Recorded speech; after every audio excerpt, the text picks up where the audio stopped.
If you're traveling to Cuba for the first time or it's been a long time since you've been there, then you definitely want to watch this video.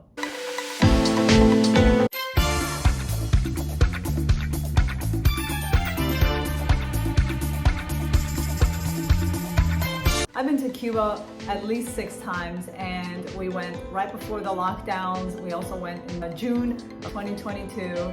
And I wanted to share with you everything that you need to know before traveling to Cuba on your next trip. There have been some big changes, so keep watching to find out what those changes are. So the first major change has been the currency in Cuba. Before 2020, Cuba was using the CUC, which was the Cuban convertible peso.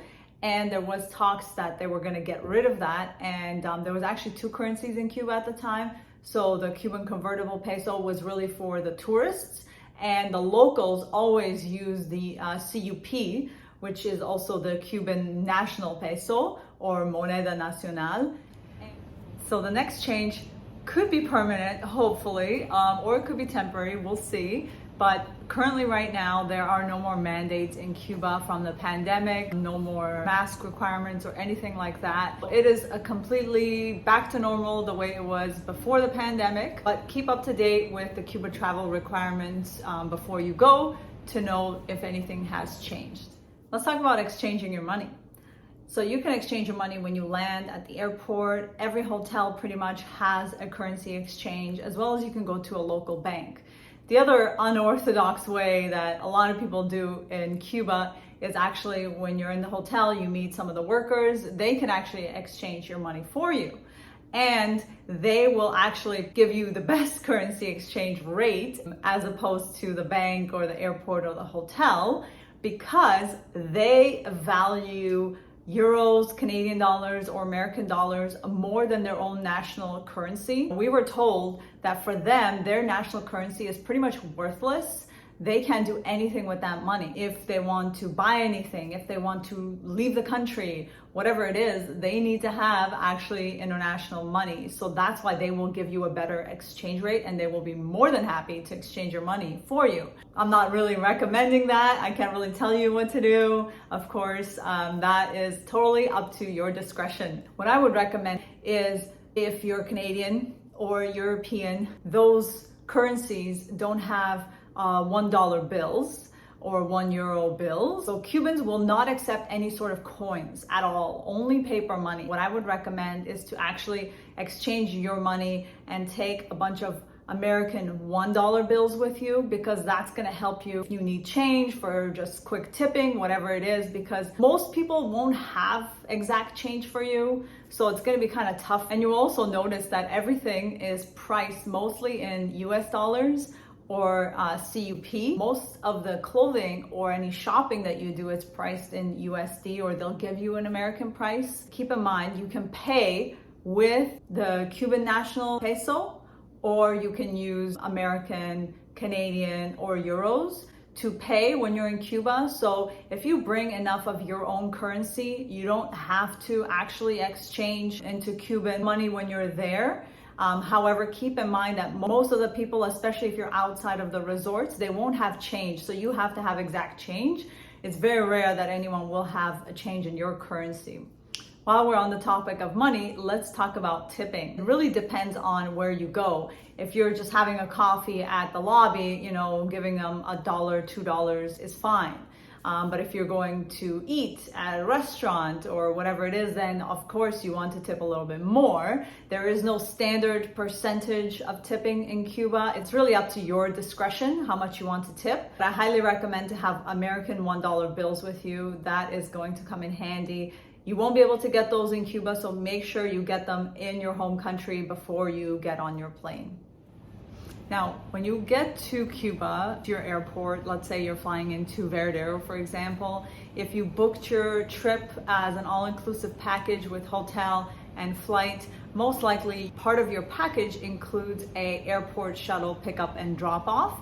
So when you get to the airport, you have to look for whatever company that you booked with. They usually have a representative at the arrivals area, and you just go up to them and you give them your name, your flight, and they will tell you what bus is going to take you to your hotel. If you choose to fly in without a tour company and you just kind of booked your own way, there are definitely lots of taxis when you get there. And as part of the shuttle, when you're getting to your hotel, usually there's other people on that bus as well. You have the guide who announces which hotel stop is next.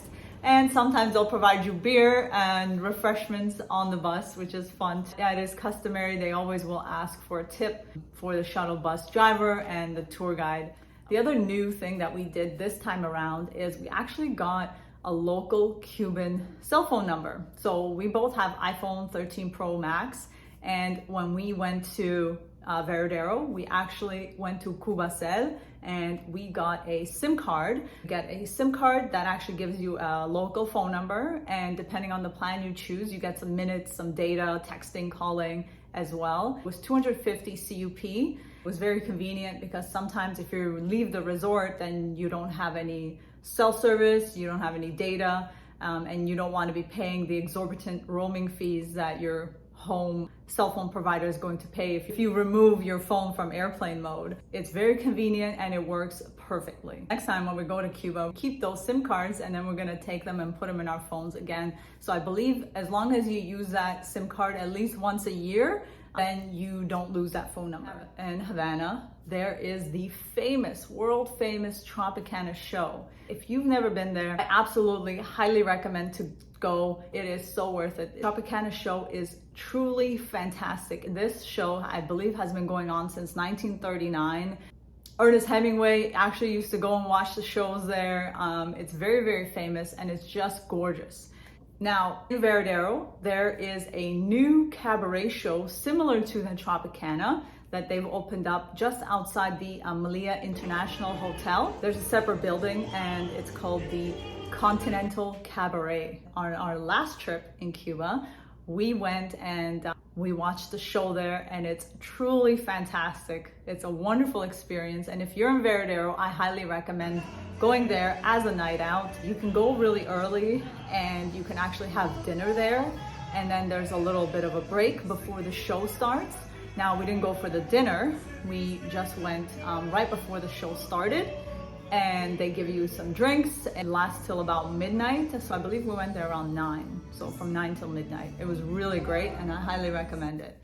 How do you say cigars in Spanish? Well, I don't know about Spanish, but in Cuba, you don't call a cigar a cigarro.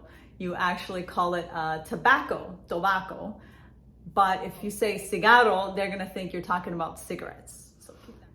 Now, my husband loves cigars, and we always buy cigars when we go to Cuba.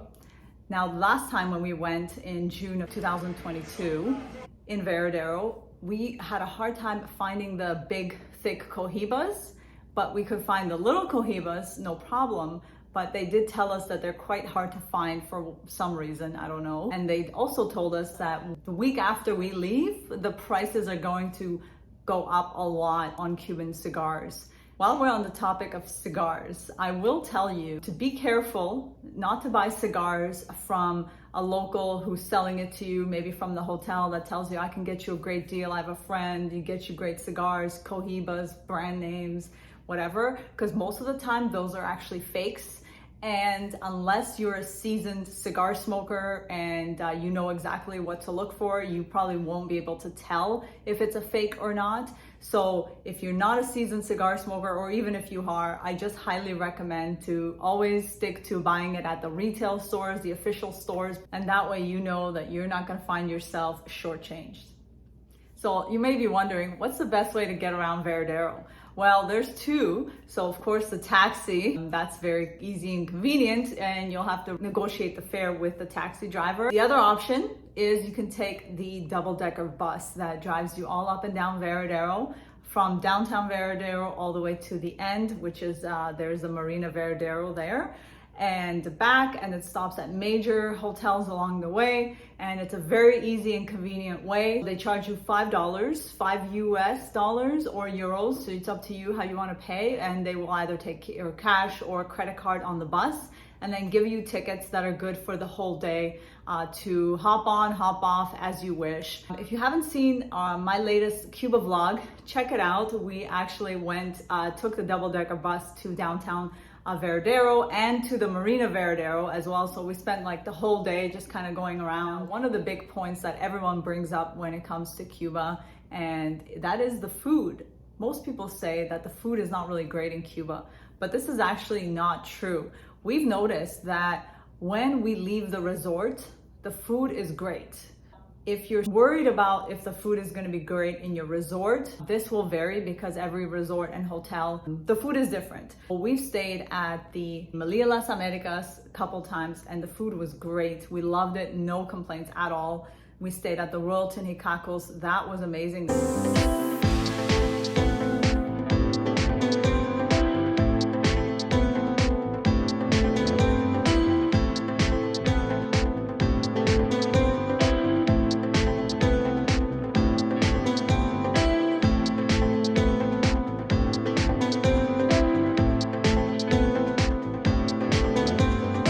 If you also get a chance, I would highly recommend to go to the DuPont Mansion or the Xanadu Mansion in Veradero. If you want a truly 5-star dining experience in Veradero, then that's where you gotta go. The drinks, the service, the food is just incredible, and if you go around sunset, you're gonna be able to see the most gorgeous sunset view. Now, if you've seen my other Cuba vlogs, you will notice that when we're leaving Cuba, we always pay for the VIP airport lounge. Why is that? Well, it's absolutely worth your money. So it's $30 US or 40 Canadian. I believe they have them in all the major airports in Cuba. And the VIP airport lounge, the way it works, you can either pay for access at your hotel with the representative at either Sunwing or whatever airline that you flew with, or when you get to the airport. It's very convenient and it's absolutely worth the money. It is fully air conditioned. I don't know why, but for some reason in Cuba, in Veradero, I didn't feel air conditioned when I went inside. So I don't know if they have it or it's running on low, but definitely you can feel the heat. The way it is outside is in the airport, and you don't really get a break. But if you want to, the air conditioned lounge, it's absolutely worth it. They also give you free snacks, free food, free drinks, as well as 1 hour of free Wi-Fi. And there's also a smoking section in that lounge if you want to have a last cigar before you get on your plane. The other big perk is that when you get to the airport, there's a lady walking around with the sign and you have to pay her. And then what she does is she'll take you after you check in for your flight and drop off your bags. You have to go through customs before you go through security. So she takes you to the front of the line for the customs, and then you go through security, and then she'll take you to the lounge. Another reason why it's so worth it to pay for the airport lounge, because the lady is kind of with you throughout the whole time, escorting you.